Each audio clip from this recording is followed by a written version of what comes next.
Hey guys, welcome back to our channel. So for today's video, I'm going to teach you how to download videos from SharePoint. So first, you may want to head over to Microsoft SharePoint's official webpage at microsoft.com, and from here, start by signing into your account. So once you're logged into your SharePoint account, head over and click on the side where the video that you would like to download is located. Then, once inside the site, locate the video that you would like to download.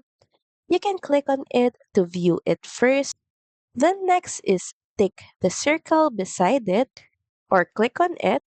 Then, look for the three dot icon in your screen and click on it. And there you can see the download button. All you have to do is click on it, and your video will then be downloaded.